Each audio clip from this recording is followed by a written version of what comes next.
Catherine et moi-même, aujourd'hui, on vous présente une étude de cas qu'on a fait sur les comités syndicaux de comités syndicaux de la condition des femmes et leur réseau. Donc, pour le plan de la présentation, donc très rapidement, pourquoi est-ce qu'on s'est intéressé à la portée et à la pertinence ou non actuelle des comités et de leur réseau de la condition des femmes dans les syndicats. Ensuite, la méthodologie de la recherche, les résultats de notre étude de cas multiniveau auprès de la CSQ et ainsi que dans l'une de ses fédérations. Donc, 5 principaux facteurs qui vont remettre en cause les comités et leur réseau et 4 facteurs qui vont plutôt les soutenir. Et ensuite de ça, la contribution, bien sûr, de notre étude, donc un bien fondé nécessaire à actualiser. Et le mot de la fin, donc la petite conclusion. Donc, pourquoi est-ce qu'en fait, on s'est intéressé à cette question de recherche? C'est vraiment une étude qui a émergé du terrain, en fait, dans une étude précédente où est-ce qu'on s'est intéressé plutôt au rapport de genre au leadership syndical. C'est une problématique qui, rapidement, lors de nos entretiens, a émergé. Et après ça, on s'est concerté, puis on a décidé de s'intéresser donc au bien fondé actuel des comités et des réseaux de la condition des femmes dans les syndicats. Et très rapidement, donc, ce sont des comités qui datent des années 1970 au Québec, qui ont émergé. C'est une forme d'expérimentation institutionnelle pour prendre le grand concept, donc qui vise bien sûr à l'amélioration des conditions de vie et de travail des femmes, mais aussi afin de mieux les inclure dans la vie syndicale et ultimement dans les instances décisionnelles. Et au Québec, on a un regroupement qui est unique en fait en Amérique du Nord, qui a émergé en 1977, qui s'appelle l'Intersyndicale, qui regroupe des représentants de la condition des femmes de 7 grands syndicats qui est encore bien actif actuellement. Et donc, en prenant compte de ça et dans un contexte où les femmes sont majoritaires maintenant en tant que membres des organisations syndicales à tous les au Québec et au Canada, mais qu'elles sont peu représentées, sous-représentées en fait, dans les instances syndicales à tous les niveaux. Les comités et réseaux et leur réseau de la condition des femmes apparaissaient comme une stratégie syndicale qui était pertinente, voire même déterminante pour, combler les inégalités de genre, mais également pour accroître le pouvoir collectif des femmes au sein des organisations syndicales. Et d'autant plus quand on regarde on constate qu'il y a une certaine multiplicité des comités de nature identitaire. Donc, afin que plusieurs groupes puissent faire entendre leur voix au sein des syndicats, on pense à des comités de la diversité, comités LGBTQ, comités pour la diversité corporelle. Donc, plusieurs comités ont aussi émergé. Et partant de ces différents constats-là, notre objectif était donc de mieux comprendre est-ce que les comités et leurs réseaux sont dépassés ou au contraire sont à l'heure actuelle toujours pertinents et d'actualité. Oui, alors en termes de méthodologie, donc moi aussi, ça me fait plaisir d'être avec vous aujourd'hui. En termes de méthodologie, ce que Marie-Pierre et moi avons réalisé, c'est une étude de cas multiniveau. Donc, comme Marie-Pierre vous le soulignait, au sein de la CSQ, on le sait toutes et tous que la CSQ, c'est la plus importante centrale syndicale au Québec en termes d'éducation, donc qui couvre ces professions-là. Et on l'a mené aussi dans l'une de ces fédérations. Et l'originalité qu'on voulait faire, c'est d'aller recueillir à la fois le point de vue des femmes, mais aussi celui des hommes pour mieux comprendre là, dans une approche en termes de diversité de points de vue et en termes de multiniveau. Alors, on a réalisé en fait un processus là, sur plusieurs années même, où on a récolté donc plusieurs aspects sur le bien fondé ou non, pertinence ou non des comités de la condition des femmes. Et pour ce faire, on a eu 2 rencontres exploratoires au sein même avec les membres du comité de la condition des femmes de la fédération elle-même que nous avons étudiée. On a bien sûr rencontré sous forme de groupe de discussion 3 membres sur 5. Les 2 autres, malheureusement, ne pouvaient pas, au sein du comité de la condition des femmes de la CSQ elle-même. On a aussi réalisé un groupe de discussion auprès d'une dizaine de répondantes. Donc, on s'est intéressé au comité de la condition des femmes, mais aussi au réseau de répondantes. Répondantes, ce sont des femmes qui sont élues au sein des syndicats locaux et qui sont en charge du dossier des femmes, donc au niveau local et qui le portent aussi au niveau provincial. Et nous avons aussi fait 16 entretiens individuels auprès de 16 présidences locales. Et bien que c'est une centrale et une fédération avec une majorité de membres féminins. On voit déjà une distorsion ici. Nous avons rencontré 6 femmes et 10 hommes puisqu'ils sont majoritaires au sein des présidences syndicales locales. Et finalement, nous avons rencontré aussi les 4 membres du bureau exécutif de la Fédération, 2 femmes et 2 hommes. Donc, c'était vraiment de recueillir une diversité de points de vue ici en termes de méthodologie. Et comme Mélanie et Mélanie le soulignaient tout à l'heure, nous aussi sous forme de triangulation des données. Puis, si je peux rajouter, ça va permettre peut-être de mieux comprendre aussi la suite. La fédération avait un comité qui était indépendant de celui de la CSQ. Donc, il y avait, il y avait celui de la CSQ, mais la fédération était l'une des seules qui avait son propre comité qui agissait indépendamment de celui de la CSQ. Oui, c'était vraiment distinct. Oui, effectivement. D'où la pertinence d'aller vers cette fédération, qui était l'une des seules, en fait, de la CSQ à avoir son propre comité. Donc maintenant, rapidement sur cette diapositive, les résultats, donc 5 facteurs qui remettent en cause les comités et 4 facteurs qui plutôt les soutiennent. Pour les facteurs qui, là je vois que c'est peut-être très petit, je vous lirai les verbatims. Donc le premier facteur, c'est vraiment l'influence des retombées sur l'agenda revendicatif ou sur les pratiques syndicales à tous les niveaux hiérarchiques. Donc, au niveau de la CSQ, les femmes du comité de la condition des femmes sont d'avis que le comité, en fait, n'a pas d'influence sur toutes les instances syndicales. Donc, par exemple, a peut-être une certaine influence au niveau du conseil exécutif de la centrale, mais auprès du conseil général, c'est beaucoup plus difficile de faire entendre leur voix et leurs revendications. Il y a quelqu'un qui nous dit du groupe de discussion, il existe toujours un préjugé que le comité des femmes, ça ne veut rien dire.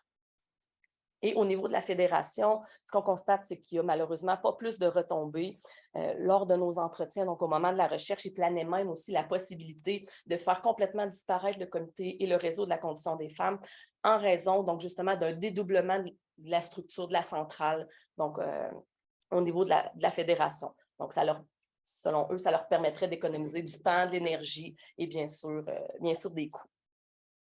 Et donc, il y a quelqu'un au niveau de la fédération, du bureau exécutif, qui nous dit, à propos du comité et de son réseau, un pouvoir d'influence, absolument pas.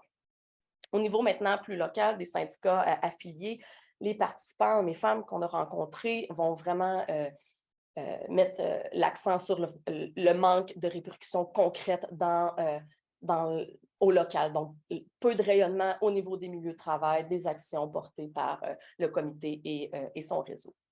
Deuxièmement, donc, être de son temps, ça vient soutenir l'idée de la présence du mythe de l'égalité entre les hommes et les femmes qui est atteint.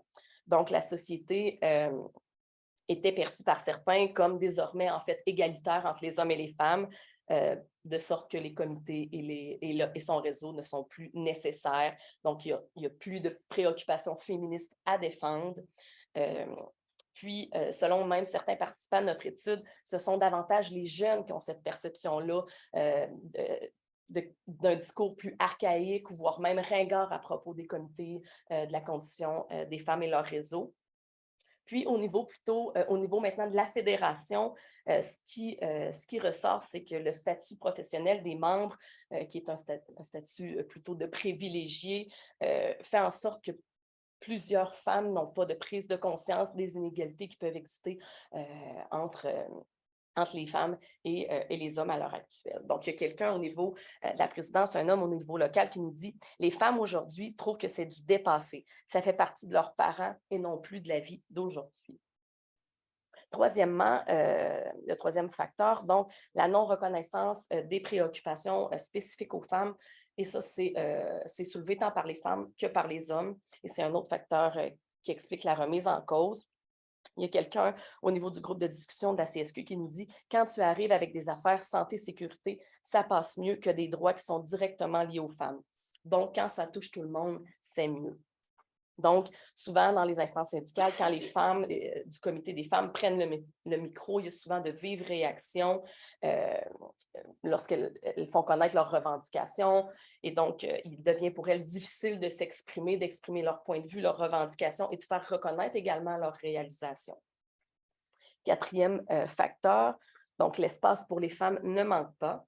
Et donc, l'un des principaux mandats des comités et réseaux de la condition des femmes, c'est bien sûr d'inciter et d'outiller les femmes à exercer des fonctions syndicales. Et dans la mesure où l'effectif de la CSQ et de la Fédération, donc au moment de la recherche, là, la CSQ était à 75% féminisée et la Fédération à 77,9%, donc largement féminin. Il y a certains présidents de syndicats locaux qui considèrent en fait que, bon, il n'existe pas de barrière à l'accès des femmes aux postes de responsabilité. L'espace est disponible, elles n'ont qu'à prendre action et à se présenter pour être élues. Et donc, il y a un président qui nous dit « Il y a plus de 80% de membership féminin, je pense que tout l'espace est là. » Donc, ce qu'on constate, c'est que selon eux, ils n'en tiendraient qu'à la seule volonté des femmes de se présenter pour occuper des postes électifs, de sorte que ça rend caduque la présence des comités et des réseaux de la condition des femmes. Et cinquièmement, donc, les comités réseaux sont critiqués en raison du fait qu'à la CSQ et à la Fédération, ce sont des comités non mixtes qui excluent bien sûr les hommes de leurs discussions. Puis pour certains, ils voient ça comme les empêchant de discuter, de prendre part aux discussions pour l'avancement de la cause féminine.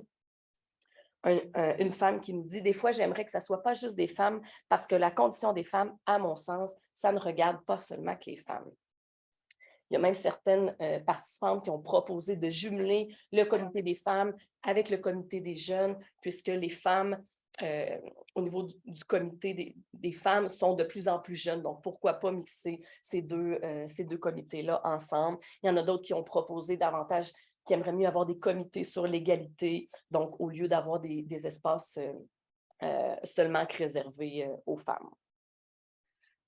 Maintenant, donc, l'autre côté de la médaille, donc les facteurs qui vont venir maintenant soutenir les comités et leurs réseaux.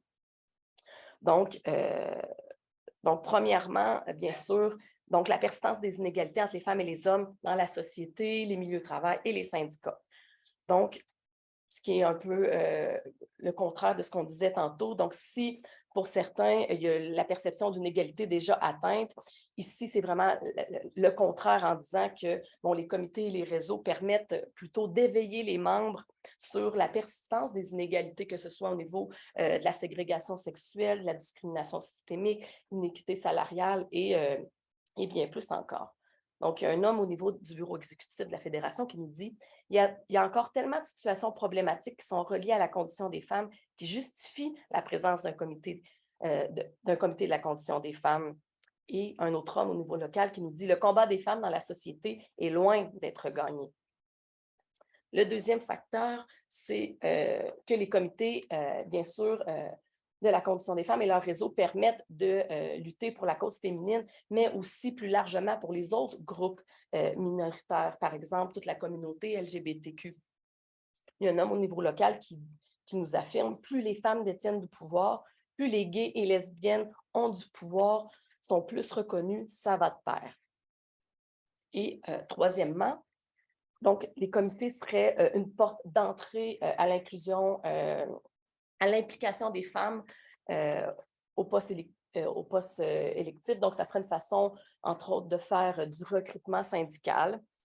Et de ça découle, les femmes seraient plus attirées, en fait, en premier lieu, par faire la cause féministe plutôt que la cause syndicale. Donc, c'est cette façon-là qu'on va chercher les femmes. Donc, beaucoup vont débuter en étant répondantes au niveau local, donc vont s'impliquer localement et ça va les permettre, d'acquérir de l'expérience au niveau du syndicat, développer leur confiance, leurs compétences et aussi, bien souvent, connaître davantage leurs conventions collectives et de plus en plus vont donc s'intéresser à l'action syndicale. Donc, il y a une femme au niveau local qui affirme on leur donne le goût de connaître leurs conventions collectives, puis d'être des poteaux dans leur milieu. Et le dernier facteur, donc les comités et leur réseau permettraient de repenser en quelque sorte les façons de faire du syndicalisme. Donc, de renouveler les façons de faire au quotidien. Il y a une femme au niveau local, une présidente qui nous dit des façons de faire différentes, faire plus d'ateliers, faire en sorte que les femmes se sentent plus à l'aise dans les discussions. Et au niveau de la conscientisation féministe, donc, les comités permettraient, oui, une conscientisation féministe des membres, mais aussi plus largement des citoyens, par exemple avec leurs différentes réalisations, par exemple avec le collectif 8 mars, donc la Journée internationale des droits des femmes, aussi la commémoration de la Polytechnique, le 6 décembre, la Marche mondiale des femmes. Donc, ce seraient toutes des réalisations qui permettraient une éveil de conscience, donc une meilleure conscientisation féministe. Donc, autant des changements qui peuvent se produire à l'intérieur, mais aussi à l'extérieur des syndicats. Et je dois dire qu'on a vraiment été étonnés de recevoir autant de critiques, en quelque sorte, sur les comités. Nous, on arrivait un petit peu naïvement avec notre propre conscience féministe pour voir toute la valeur ajoutée, etc., puis de savoir qu'à l'intérieur même des structures syndicales elles-mêmes que c'était critiqué, ça nous a... c'était une donnée forte qui ressortait. Donc, les opinions étaient vraiment très, très tranchées, si on peut dire. On l'a vu à la lumière des résultats qu'il n'y avait vraiment pas d'unanimité en ce sens-là. Cela dit, il y a quand même un constat fort qui ressort de nos analyses à l'égard du bien fondé nécessaire de ces comités-là et réseaux, d'ailleurs, des femmes dans les syndicats. Donc, en creusant cette analyse-là, on s'est rendu compte que la légitimité en tant que telle, elle est là. De lutter contre les inégalités qui persistent dans les milieux de travail et donc, du même coup, de déconstruire les mythes pour certains, certaines qui résistent encore. Mais les critiques qui ont été émises, en fait, nous laissaient entrevoir qu'il y a quand même une nécessité d'actualiser ces comités-là ou de leur donner une plus grande visibilité, puisque notre contribution, si on veut, de notre étude, elle permet de mettre de l'avant que c'est le fonctionnement interne des syndicats eux-mêmes qui occasionnent ces critiques-là ou cette remise en cause-là par le manque de visibilité des comités et réseaux qui manquent de visibilité, manque d'appui. C'était vraiment flagrant dans notre étude. Aussi, on ne l'a peut-être pas mentionné, mais je me souviens aussi un manque de méconnaissance des objectifs parce que, par exemple, les présidences syndicales locales que nous avions interrogées n'étaient pas vraiment au courant des objectifs du Comité de la condition des femmes, ne savaient pas trop leur mandat, etc. Donc, il y a vraiment une mauvaise circulation de l'information, manque de ressources budgétaires, c'est revenu à plusieurs reprises, et le constat majeur qui est aussi présent dans la littérature, malgré que la littérature date, lorsqu'on a fait notre revue de littérature, il n'y a pas tant de recherches sur les comités de la condition des femmes, relève ce peu malheureusement de pouvoir d'agir de la part des comités réseaux de la condition des femmes. C'est plutôt un mode de consultation, etc. Et donc, c'est là principalement que le bât blesse, puisque du coup, ils ne sont pas suffisamment reconnus. Alors, on s'est dit que, un petit peu à la lumière de la citation de Kirton et Green que vous voyez à l'écran, que en fait, il y a une nécessité d'un lien plus direct qu'on doit entretenir, qu'on doit réapprivoiser, qu'on doit nourrir davantage entre les comités et les instances décisionnelles des syndicats eux-mêmes, puisque, évidemment, les femmes, les comités doivent être davantage présents, selon nous, dans des lieux stratégiques où se prennent les décisions, parce que, comme Marie-Pierre l'a mentionné, c'est une importante source de relève pour aussi les organisations syndicales. J'ai vu le 0 minute. Très rapidement, pour conclure, on pourra peut-être en reparler lors de la période de questions, mais on est maintenant dans les nouvelles avenues de notre recherche. Donc, on s'intéresse vraiment, c'est quoi finalement les avenues possibles, les stratégies possibles d'avenir des comités et réseaux de la condition des femmes. Donc, outre la CSQ et la Fédération, donc quand on regarde ce qui se fait dans les autres organisations syndicales, il y en a qui vont jouer un peu avec le comité de la condition, vont le repositionner dans la structure syndicale, donc pour avoir un transfert de responsabilité vers une instance syndicale jugée plus appropriée pour assurer la pérennité du comité. Il y en a qui veulent même avoir une multiplication à tous les niveaux hiérarchiques, même surtout au niveau local du comité de la condition des femmes. Il y en a qui veulent les abolir pour faire des comités ad hoc, donc davantage temporaires plutôt que statutaires. Il y en a qui veulent créer aussi des comités élargis de la vie syndicale, donc où est-ce qu'il y aurait un rassemblement de tous les comités de nature identitaire. Donc, on est vraiment dans un questionnement. Donc, c'est quoi l'avenir de ces comités-là au sein des organisations syndicales? Merci.